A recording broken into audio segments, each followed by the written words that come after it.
안녕하십니까, 분석의신입니다. 여러분을 토방에서 머리를 식혀드리고자 준비한 분석입니다. 분석 시작 전에 구독과 좋아요는 큰 힘이 되니 구독과 좋아요 한 번씩 부탁드리겠습니다. 모든 경기를 분석하지는 못하니 꼭 알람 설정해 두시고 긴급하게 올라가는 영상에 대한 분석과 정보 및 결과 예측을 놓치지 마시기 바랍니다.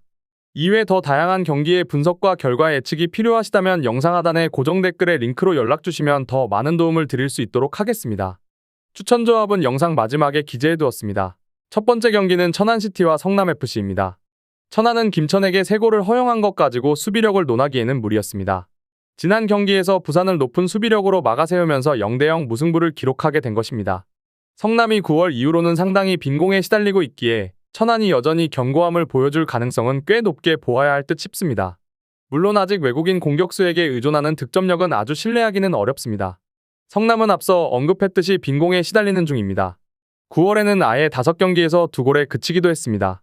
물론 지난 경기에서는 2골을 기록하기는 했으나 이는 모두 데드볼에서 나온 것이었습니다. 결국 오픈플레이에서의 힘은 상당히 떨어졌다고 보는 것이 옳은 것 같습니다.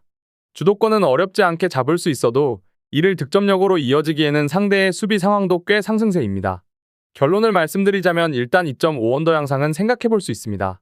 천안의 수비력은 한 경기 가지고 붕괴를 논하기에는 기세를 꾸준히 이어가고 있는 상황입니다. 성남도 9월 이후로 오픈플레이에서는 힘을 꽤 잃었습니다. 무승부도 나쁘지는 않은 선택이기는 할 것 같지만 안정성을 원한다면 언더를 주력으로 삼아야 할 듯 싶어 보입니다. 두 번째 경기는 광주FC와 울산현대입니다. 광주FC는 일단 전구단 상대의 승리를 처음으로 기록한 팀입니다. 최근 5경기에서도 전북에게 진 것을 제외하면 페이스가 상당히 좋습니다. 일단 5명의 주전 멤버들이 빠진다는 소식이 아쉽기는 해도 이미 마지막 맞대결에서 5명의 주전을 잃고도 2대0으로 승리를 거둔 바 있었습니다. 이정효 감독이 후반기에는 막 공격 일변도로 나서지는 않지만 그만큼 팀의 밸런스는 좋아졌습니다. 현재 울산의 페이스는 아주 좋다고 하기 어렵습니다. 특히 너무 소극적으로 공격에 들어가면서 내려앉는 상대를 제대로 공략하는 모습은 잘 보여주지 못하고 있는 상태입니다. 사실 울산은 박용우의 공백을 여전히 메우지 못하고 있어 이 때문에 턴오버가 두려워서 이러는 것이 아닌가 싶을 정도입니다. 엄원상과 서령우가 돌아오기는 하나 팀 시스템의 문제를 무시하기는 어려울 것입니다. 결론을 말씀드리자면 광주의 승리도 가능성이 충분할 듯 싶습니다. 울산 포비아를 지난 맞대결에서 어느 정도 극복을 한 상황이고 울산의 약점과 시스템의 문제는 꽤 불안한 상황입니다. 광주의 5명 주전 손실이 있기는 하나 이미 마지막 맞대결에서도 5명의 주전을 빼고도 이긴 전적도 있습니다. 안전하게 가실 거라면 2.5언더를 추천드리는 경기입니다. 세 번째 경기는 부천FC와 FC안양입니다. 부천FC는 기복이 심한 모습입니다.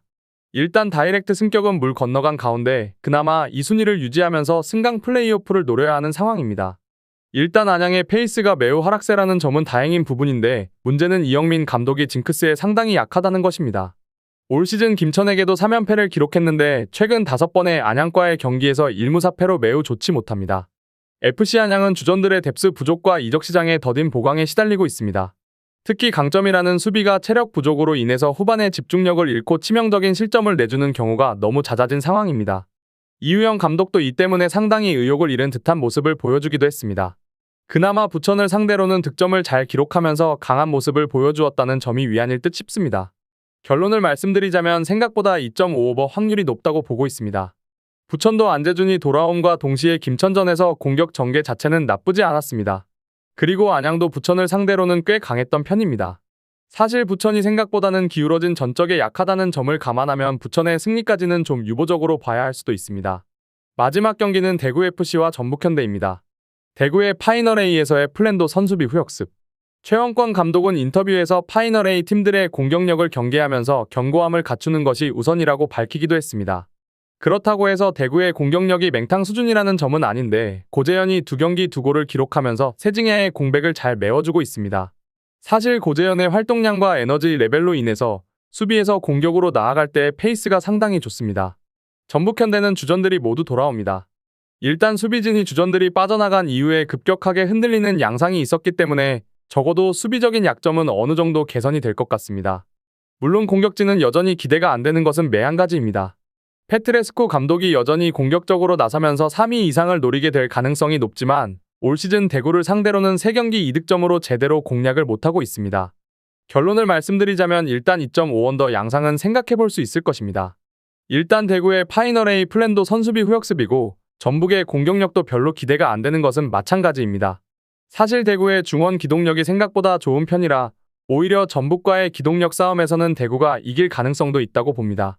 제가 지금 드리는 정보는 초안을 바탕으로 널려있는 뻔한 자료는 다 패스하고 간략하게 설명을 드린 것입니다. 추가적인 조합을 원하신다면 구독과 좋아요를 눌러주시면 감사하겠습니다. 더 다양한 경기에 대한 세부적인 분석과 결과를 궁금하시다면 영상 하단의 고정 댓글을 확인해주세요. 여러분이 건전한 스포츠 문화를 즐기실 수 있도록 항상 최선을 다하도록 하겠습니다. 시청해주셔서 감사합니다.